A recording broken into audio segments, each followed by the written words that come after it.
Okay, let's keep reading Horrible Histories, Cutthroat Celts. We all have to make little sacrifices. We're up to batty beliefs. The Celts had gods all over the place. Gods in trees, gods in streams, and even gods in stones. The oak tree was especially holy, and the mistletoe that grew on it was magical stuff. People today still believe this, and that's why we have the Christmas custom of kissing under the mistletoe. Warning, do not be tricked into kissing some snotty creep who happens to fancy you. Tell them the truth. Mistletoe is only magical when it is cut by a druid using a gold sickle. That makes me sickle. 10 things you need to know about druids. 1. Laws were made by the kings, but it was the druids who advised the king. This is rather like government ministers advising the queen today. They are her laws, but everyone knows the government runs the country. The druids also acted as judges to enforce those laws. It didn't pay to upset a druid. 2. Druids were clever clogs because they spent 20 years training to become one. This is even worse than modern schools where you spend 11 to 15 years training to be an adult. Then you spend another 50 years wondering if it was worth it. 3. The sacred mistletoe must not touch the ground. When the druid with his golden sickle climbed a tree, another 2 druids stood below and caught it in a white cloth as he threw it down. This was also very handy if the druid with the golden sickle fell out of the tree. And standing under the right tree would help too. These druids were the village wise men and maybe wise women who advised the villagers on problems like the best time to plant their crops.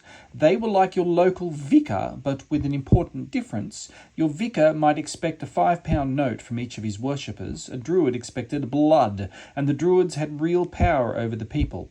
As Roman Julius Caesar said, when a person disobeys a druid, they ban them from attending at sacrifices. This is the cruelest punishment a Celt can suffer. 5. The Roman writer Lucan said druids even sacrificed humans. Lucan claimed that the trees were sprinkled with human blood. Yuck. Of course, Lucan could have been exaggerating a bit, or a lot. The Romans didn't like the Celts and may have written a few lies about them.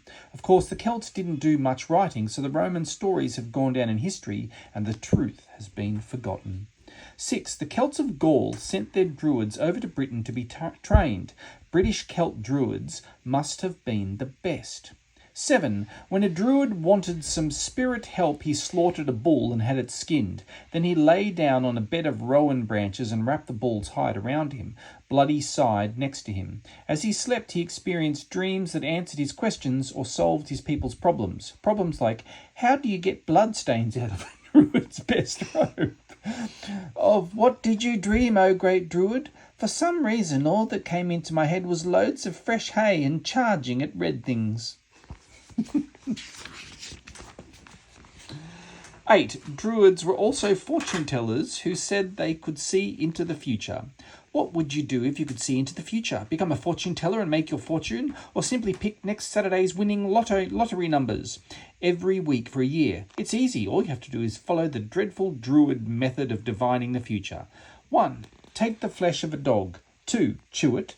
Call upon the spirit of the dog to give you its secret. Have a long sleep or place the palms of your hands over your eyes, crossing your hands over your face.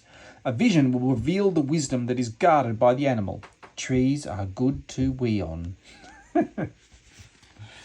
The Celtic druids used this method to predict who the next king would be. But why would a wise dog know that? You may not be able to get the flesh of a dog. Maybe next door's Rottweiler doesn't want you to bite its leg. But the Celts believed the flesh of a cat or a bull would give up that animal's secret. Could a cat's flesh reveal winning scratch cards? Cat scratch, get it? Oh, never mind. Probably the flesh of a bull is easiest to get hold of. Chew that, and soon you will either have the gift of prophecy or mad cow disease. When the Christians arrived in the Celt world in the 5th century, the Druids had to go. The Christians had spent a couple of hundred years being thrown to the lions, and that put them off bloody sacrifices for life. You'd be surprised to learn that animal sacrifices were still being made in AD 868. wouldn't you? Then you will be astounded and gobsmacked to discover that they were still being made in AD 1868. That's right, just 130 years ago there was still a Celtic style festival held in Cevennes in France. It involved throwing valuables and animals into a lake as offering to the gods. My owner is so thick. Why? What's he praying for? More sheep.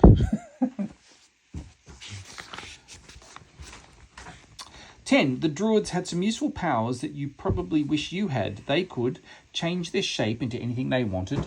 Dragon! I said dragon! Control the weather. Bring down mists to make themselves invisible. Hello, Mr. Druid. Darn it. Travel through time. I think I'll go back 5 minutes and have that cake all over again. Imagine that. There could be a Druid at your school. If your history teacher seems to know an awful lot about the Celts, then maybe they are a Celt, a Druid on holiday in the 20th century. This is just one example of horrible historians. There's a dead man in the British Museum in London. Well, he's more than a half-dead man because only half of his body is on show. In 1984, a mechanical digger was cutting through turf in Lindow, Cheshire, when it came across this shriveled body. Archaeologists and historians were excited by the discovery. They have a very sick idea of excitement, you understand. They examined the body and said it was definitely a Celt. The chemicals in the swampy land had preserved him like a pickled onion in vinegar. The one and only Celtic face to be seen in modern times. Wow, check out the size of that guy's nose. That's his elbow. The historians then set about discovering who he was and how he died, and it looked like a gruesome story. The man had well-shaped fingernails, so he wasn't a peasant, and his death seems to have been some sort of cruel and cutthroat Celtic sacrifice. Maybe those rotten Romans were right about the Celts after all, or maybe the victim deserved to die. We'll never know that. What would you do? What's going on there? What would you do with a Lindow man who was killed and dumped in a bog? Give him a nice burial and let him rest in peace? Put a headstone over his grave with a poem? Probably. What have the horrible historians done with him? Stuck him in a glass case for people like you and me to gawp at. The least they could do was give him an epitaph, a message from the dead to the living. Maybe you could write one. This is just a suggestion. The Lindow Lament, or the man with no name who wishes he had one. The Celts, they came and took me in the middle of the night, and I knew if they meant business I was dead. They never asked permission, said please or by your leave. They simply went and bashed me on the head. They used a choking cord until they cut off all me breath. They used me like some sacrificial goat. When they were really sure that I was in the arms of death, the rotten bleeders went and cut me throat. So all you living people, see the fate that I was dealt, captured by the cruel and wicked Druids. Think yourself dead lucky you don't have to face the Celts, who would drain you dry of all your bodily fluids. They laid me here all shriveled up, no peace, no grave, no name, a wrinkled mummy cut off at the pelvis. A label calls me Lindow man, but that's my lasting fame. I'd rather be Percy, Joe, or Elvis. Wouldn't you? Dreadful deaths. That boy's got a bit too much earth. People of the ancient world believed that all life was made up of 4 elements: air, earth, fire, and water. The Greeks were the first to put this idea down in writing around 2,500 years ago, and thinkers and doctors believed it till about 300 years ago. The Celts believed it too, but the ancient cutthroat Celts didn't stop at believing life could be explained by the 4 elements. They believed that death could too. If there was a god of air, then the Celts had to keep him or her happy by sacrificing someone using death by air, suffocating or strangling or hanging. And if there was a god of water, then they would sacrifice would be death by water, drowning, and so on. Choose death by water, air, earth, or fire. You don't have death by old age, I suppose. Which would you choose? Death by air, we hang you or throttle you with a cord. That's bad for my sore throat. Death by fire, we fit you inside a basket and set fire to it. Don't think so, smoking's bad for your health. In death by earth, we bury you alive. Death by water, I'm afraid of the dark. Death by water, we duck you in a cauldron, like this. Oops, sorry mate. What's the chief druid doing in that pot? Drowning by the look of it. Obviously, the Lindo man is proof that death by air was a Celtic form of execution or sacrifice.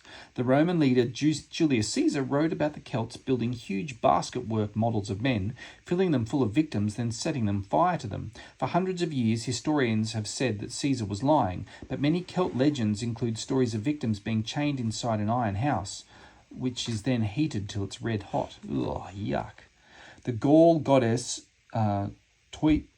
Toitatus was kept happy by having victims drowned in an iron cauldron, but that is only in legend. There's no proof that the Celts in Gaul actually did it, but there have been bodies found in swamps which have been covered with wooden panels. It is possible that the panels were used to hold the victim in under the swamp until they drowned.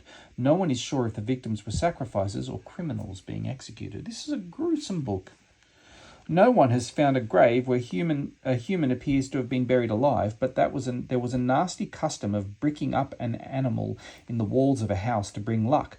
Cats were often sacrificed in this way, and in 1995 a mummified moggy was found in an old Northumberland house when it was being rebuilt. The cruel Celt custom was still being practiced 100 years ago. I take it the cat refused to go in the wall. Saints alive. In time, the Celts dropped their gods of streams and woods and stones and became Christian, but a lot of their beliefs were carried forward into the new religion. They still had godlike humans who performed the most incredible miracles, people like Winifred and her uncle Bueno. Saint Gwenfrey, or Winifred in English. Winifred was the niece of Saint Bueno, an abbot in the 6th century Wales. Young Prince Cadoc ap Alim loved her, but she made it clear she did not want to marry him. This upset the young prince from Wales, so he drew his sword and cut off her head, as princes sometimes do when you upset them. As her head hit the ground, there wasn't so much splat as a splash, because the spring of water gushed out of the dry rock. Along came Saint Bueno, stuck her head back on her body, and she was restored to life, with just a thin white line around her neck to show where she'd had a little accident. Bueno was not so kind to Cadoc. The saint cursed the prince till the earth opened up and swallowed him. This taught him a lesson he'd never remember, because he was dead before he could forget. Even his descendants suffered from Bueno's course. They all barked like dogs until they made a pilgrimage to the well. Winifred's well waters are now said to cure illnesses, and the well is still visited by tourists. So don't go upsetting a Prince of Wales unless your uncle is a saint. Hope springs eternal. At one time, heads must have been bouncing around Celtic lands like lottery numbers in a drum. Saint Lud, Saint Justinian, Saint Nectan, Saint Decuman all lost their heads, and springs sprang as they fell. Saint Cadfan's shrine was set up in AD 516 and is said to cure rheumatism, while Saint Canna's well water will soothe your stomach when you feel gut ache coming on. Saint Bridget was popular in all of the Celtic countries, Scotland, Wales, Cornwall, the Isle of Man and Brittany, as well as her home in Ireland. She has so many wells it seems someone must have cut her head off and played football with it. There are 3 more St. Bridget springs over there. Well. Bridget's crosses are still set up on farmland in Ireland to protect crops and animals. This is because she used to punish people who stole her cattle by drowning or scalding them. She didn't have Winifred's problem of princes chasing her because she made herself ugly by putting out one of her eyes. Blech.